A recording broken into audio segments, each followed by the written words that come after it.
खजुराहो की पत्थर की गाथाएं, कला में छिपा अद्वैत का रहस्य। जय भीम, नमो बुद्धाय। आज की ये वीडियो खजुराहो की मूर्तियों के माध्यम से अद्वैत दर्शन की व्याख्या करता है, जो आपकी शोधपरक शैली के अनुकूल है। अक्सर लोग खजुराहो को केवल कामुक मूर्तिकला के रूप में देखते हैं। ये वीडियो इस भ्रम को तोड़कर ये सिद्ध करेगा कि ये मूर्तियां वास्तव में अद्वैत दर्शन का भौतिक चित्रण है। ये द्वैत यानी कि दो शरीर से अद्वैत यानी कि एक चेतना की यात्रा को समझाता है। खजुराहो और अद्वैत दर्शन पर आधारित ये वीडियो ऐतिहासिक प्रमाणों, ग्रंथों के संदर्भों और दार्शनिक गहराई से भरी है। जब हम खजुराहो का नाम लेते हैं तो हमारे मन में क्या आता है? पत्थर पर उकेरी गई कामुक मूर्तियां, या फिर एक ऐसा समाज जो अपनी वर्जनाओं से मुक्त था। लेकिन क्या हो अगर हम आपसे कहें कि ये मूर्तियां कामुकता का प्रदर्शन नहीं, बल्कि संसार के सबसे गहरे दर्शन अद्वैत का एक भौतिक दस्तावेज है।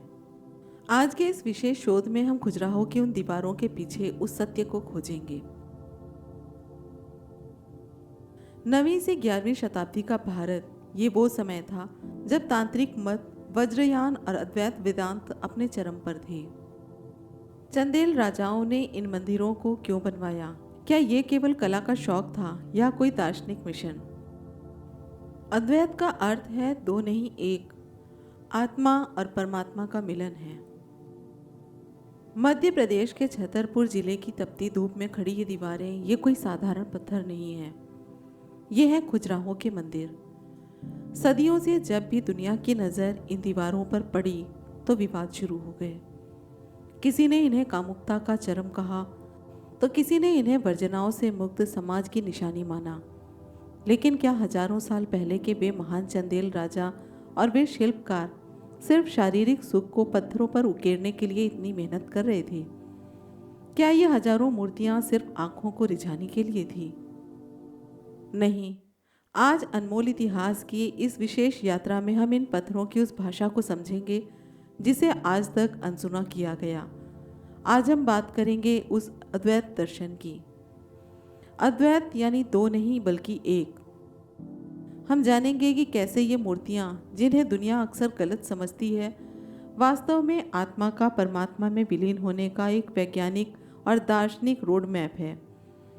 तैयार हो जाइए, क्योंकि आज इतिहास को देखने का आपका नज़रिया हमेशा के लिए बदलने वाला है।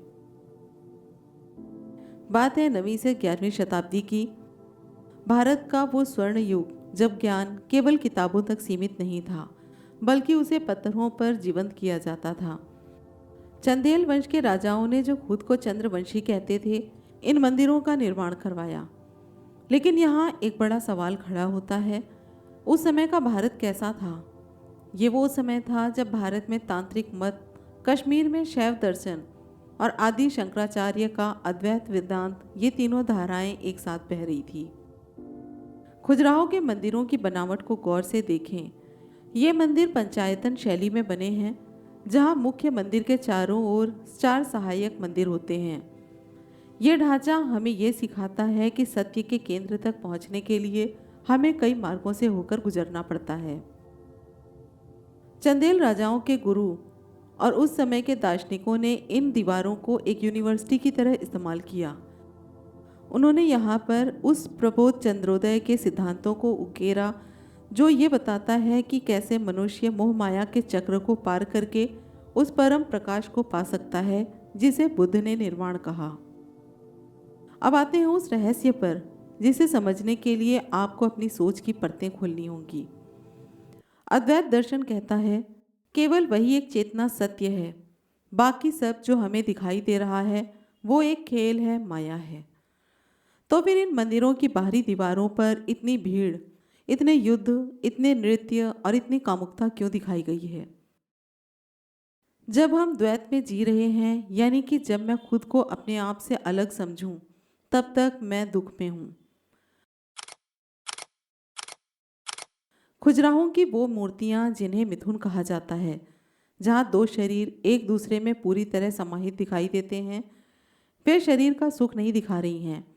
वे उस स्थिति का चित्रण कर रही हैं जहां मैं और तुम का अंतर मिट जाता है। इसे ही शून्यता का मार्ग कहा गया है। जब दो प्रेमी या दो शक्तियां एक होती हैं तो उस एक पल के लिए समय रुक जाता है, अहंकार मर जाता है और केवल आनंद बचता है। वही आनंद अद्वैत का स्वाद है। मूर्तिकारों ने पत्थरों के जरिए हमें यह समझाया कि जिस आनंद को तुम क्षणिक समझते हो, अगर तुम ध्यान और ज्ञान से जोड़ लो तो वही तुम्हें ईश्वर तक ले जाएगा। लेकिन क्या खुजराहों का संबंध केवल हिंदू दर्शन से है? यहाँ इतिहास एक बहुत ही दिलचस्प मोड़ लेता है।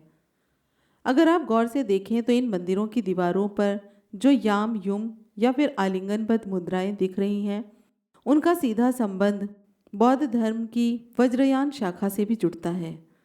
वज्रयान यानी कि वो मार्ग जो वज्र की तरह अटूट ज्ञान की बात करता है।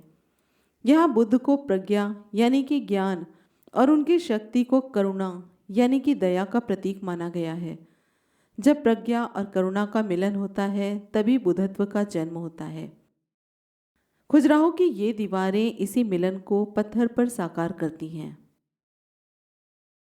साधना के इस मार्ग में, जिसे सहजयान भी कहा गया है, शरीर को त्यागा नहीं जाता, बल्कि शरीर को ही मंदिर मानकर उसके भीतर की ऊर्जा को जगाया जाता है। खुजराहो की कामुक कही जाने वाली मूर्तियां वास्तव में कुंडलिनी के 7 चक्रों की यात्रा का चित्रण है। सबसे नीचे की दीवारों पर संसार की वासनाएं हैं और जैसे जैसे आपकी दृष्टि मंदिर के शिखर की ओर जाती हैं, मूर्तियां शांत, अंतर्मुखी और ध्यान मग्न होती जाती हैं। यह संदेश साफ था, संसार से भागो मत, बल्कि संसार को भोगते हुए भी उसके पार जाने की कला सीखो। ये वही बिंदु है जहां अद्वैत और बुद्ध की शून्यता एक हो जाते हैं। अब हम आपको एक ऐसा रहस्य बताने जा रहे हैं जो बहुत कम लोग जानते हैं। इतिहासकारों ने इसे सैंडविच थ्योरी का नाम दिया है। खुजराहो के मंदिरों की दीवारों पर मूर्तियों को 3 स्तरों में रखा गया है। सबसे निचले स्तर पर इंसानी दुनिया की गतिविधियां हैं, युद्ध, शिकार, नृत्य और संगीत। सबसे ऊपरी स्तर पर देवताओं और दिव्य शक्तियों का निवास है और इन दोनों के बीच में यानी बीच वाली पट्टी में मिथुन मूर्तियां हैं जिन्हें लेकर दुनिया हैरान रहती है। क्यों? क्योंकि ये बीच का स्तर वो पुल है जो इंसान को देवता से जोड़ता है। तंत्र शास्त्र कहता है कि काम ही वह ऊर्जा है जो अगर नीचे की ओर बहे तो प्रजनन करती है और अगर ऊपर की ओर मोड़ दी जाए तो मोक्ष दिलाती है। शिल्पकारों ने यहाँ संध्या भाषा का प्रयोग किया है, एक ऐसी सांकेतिक भाषा जिसे केवल वही समझ सकता है जिसका हृदय शुद्ध हो। जो केवल वासना लेकर आएगा उसे यहाँ केवल नग्नता दिखेगी, लेकिन जो शोध और अध्ययन की दृष्टि लेकर आएगा उसे यहाँ ब्रह्मांड के सृजन का रहस्य दिखेगा। जैसा कि हमारे अनमोल इतिहास का मूल मंत्र है, इतिहास को केवल आंखों से नहीं, ज्ञान की दृष्टि से देखो। तो अंत में हम क्या कह सकते हैं? क्या खुजराहो केवल एक मंदिर है? नहीं, ये एक दर्पण है। यह हमारी अपनी सोच का आईना है। खुजराहो खड़ा होकर चीख चीख कर कह रहा है कि प्राचीन भारत में धर्म का अर्थ डर नहीं बल्कि खोज था। अगली बार जब आप इन खुजराहों की मूर्तियों को देखें तो अपनी आंख बंद करके उस कलाकार के बारे में ज़रूर सोचिएगा जिसने छेनी और हथौड़ी से पत्थर में अद्वैत को उकेरा है। आपको अगर अनमोल इतिहास की ये यात्रा पसंद आई तो इसे साझा करें और हमारे कोर्स भारतीय इतिहास के गुप्त रहस्य को ज्वाइन करना ना भूलें। वीडियो पसंद आई हो तो लाइक, कमेंट और शेयर ज़रूर करें। चैनल को सब्सक्राइब करें। मिलते हैं अगले वीडियो में एक नई जानकारी के साथ। जय भीम, नमो बुद्धाय, जय संविधान।